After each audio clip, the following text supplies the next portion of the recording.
వల్లభనేని వంశీ పరిస్థితి ఏంటి సార్? మరి కేసుల మీద కేసులు, బెయిల్ మీద బెయిల్ వస్తున్నాయి కానీ బయటికి మాత్రం రావట్లేదు. మరి పెద్ద పెద్ద డెన్నులు పెట్టి సెటిల్మెంట్లు చేసి చాలామందిని చిత్రహింసలు పెట్టి కబ్జాలు చేస్తే మరి కేసుల మీద కేసులు పడక పుష్పగుచ్చాలు పడతాయా? వాళ్ళేమో అధికారంలో ఉంటే చాలు ఇంక పేటరేగిపోయి ఎవరిని పెడితే వాడిని సెటిల్మెంట్ కూర్చుని దందాలు చేసి డబ్బులు సంపాదించి కోట్ల రూపాయలు సంపాదించి అవసరమైతే మనుషుల్ని చంపుతానని బెదిరించి ఇలాంటి కార్యక్రమాలు చేసే ఎవడైనా సరే ఖచ్చితంగా అధికారం కోల్పోయిన తర్వాత అధికార దుర్వినియోగం చేసిన ఎవడైనా సరే ఖచ్చితంగా జైలుకి పోవలసిందే, కేసులు అనుభవించవలసిందే. వీళ్ళకి తెలివి తక్కువతనంతో ఏం చేస్తారంటే జీవితాంతం ఇలా గడిచిపోతుందేమో, ఇలా నడిచిపోతుందేమో అనుకుంటారు. కానీ భగవంతుడు అంటూ ఒకడు ఉంటాడు, చూస్తుంటాడు పైనుంచి. చూసేవాడు సామాన్యంగా ఊరుకోడు, వాడు ఎప్పుడు దొరుకుతాడు, ఎప్పుడు లొంగుతాడు అని చెప్పి తొక్కి నారదీసేస్తారు. కాబట్టి భగవంతుడు కాకపోయినా ఇప్పుడు ఉన్నటువంటి చట్టాలు అంత తేలిగ్గా ఏం వద్దువండి.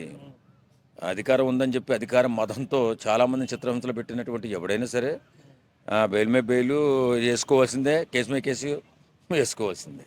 ఓకే, అందగాడు ఎలా అయిపోయాడని చాలా న్యూస్ ఛానల్స్ ఆర్టికల్స్, ఒకప్పుడు మంచి కలర్ వేసి అలా ఉండేవాడు, ఇప్పుడేమో ఎలా అయిపోయాడు అని. అవునండి, మనిషికి అహంకారం ఎక్కి భూమికి భారం అయిపోయారు వాళ్ళు.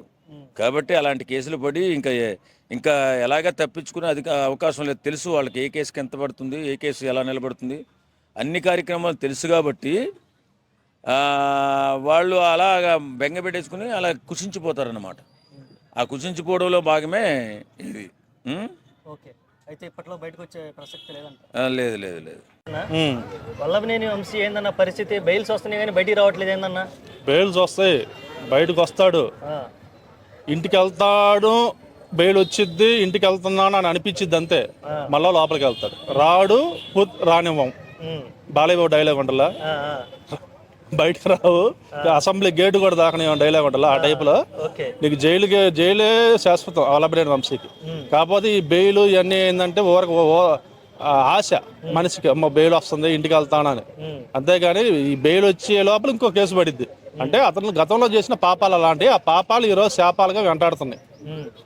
వాళ్ళ భార్య ఎవరో కూడా ఆయనకి ఒంట్లో బాగాలేదు అని ఏదో చెప్పడం జరిగింది. మరి దయదలసాలు అంటావా లేకపోతే? దయ ఎందుకండి, ఆయన తిట్టిన బూట్లు ఎలాగుంది?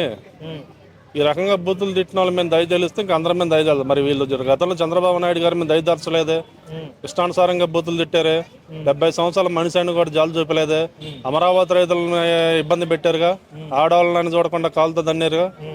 మరి ఆ రోజు వీళ్ళు దయదాల్చినప్పుడు వీళ్ళమైన దయాదాక్షాలు ఇతనే కాదు, ఇతని శిష్యులు కూడా ఉన్నారు, వాళ్ళు కూడా లోపల వేస్తే మంచిది. ఓకే, నెక్స్ట్ టార్గెట్ ఎవరై ఉంటారని మీరు అనుకుంటారు? నెక్స్ట్ కొడాలి నాని. అంటే కొడాలి నానికి గతంలో టీడీపీకి ఉన్న అవినాభావ సంబంధాల వలన ఇన్నాళ్ళు లేట్ అయింది అనుకోవచ్చా? ఏం లేదు, ఎవరికైనా పాపం పండాలా. గతంలో శ్రీకృష్ణుడు అంతటి వాడే 100 తప్పుల వరకు క్షమించాడు. అలాగే ఇతని తప్పులు అన్నిటికీ మొత్తం ఉచ్చు బిగిస్తుంది వెనక. ఉచ్చు అనేది బిగించుకుంటే శాశ్వతంగా బయటకు రాకుండా బిగిస్తారు. దానికోసమే ప్రయత్నాలు ఇవన్నీ. ఓకే అండి, థ్యాంక్ యూ.